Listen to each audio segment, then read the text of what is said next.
ओम शांति। आज 30 सितंबर 2022 है।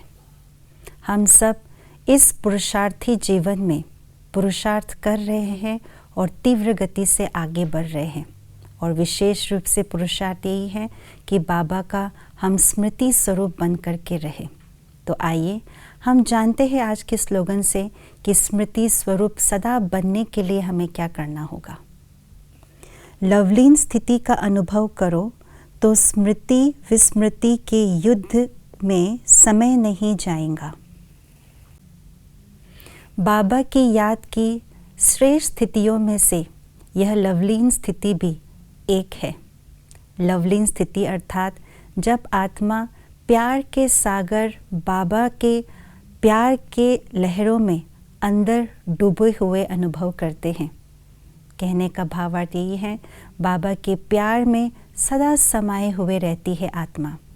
ऐसे समाई हुई रहती है जो उनको अपने तन का भी सूझबूझ नहीं होता और ना ही सांसारिक प्रभाव उन पर पड़ता है। उनके रोम रोम में बाबा और बाबा का प्यार जैसे सदा समाया हुआ हो। इसको कहा जाता है लवलीन स्थिति।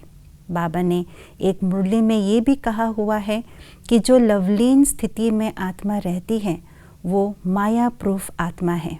माया का प्रभाव उन पर पड़ नहीं सकता। तो ऐसी स्थिति में बाबा सदा ही याद रहता है, कभी बाबा भूलते ही नहीं हैं। तो जब बाबा भूलते ही नहीं हैं तो विस्मृति का प्रश्न ही नहीं उठता, और जब बाबा की विस्मृति होती ही नहीं तो स्मृति दिलाने का कोई भी प्रश्न नहीं उठता है। तो सदा ही स्मृति और विस्मृति के खेल कहो या युद्ध कहो, इससे बहुत परे हो जाते हैं, और ये बहुत ही ऊंची स्थिति है, लवलीन स्थिति। इस स्थिति को प्राप्त करने के लिए मुझे क्या करना होगा? इसके लिए चाहे सच्चाई और सफाई, दिल की सच्चाई और सफाई। दिल साफ तो मुराद हासिल, इसलिए भी कहते हैं, और इसीलिए ये भी कहा जाता है सच्चे दिल पर साहब राजी। क्यों? क्योंकि जो अंदर से सच्चे है, साफ है, वो परमात्मा जो सत्यता का सागर है उनकी तरफ बहुत ही आसानी से और सहजता से कशिश हो जाते हैं। उनके दिल में एक बाबा दूसरा ना कोई, ये चीज़ सदा ही रहता है। तो इसी कारण से वे एक व्रता एकाग्रचित आत्मा होती है।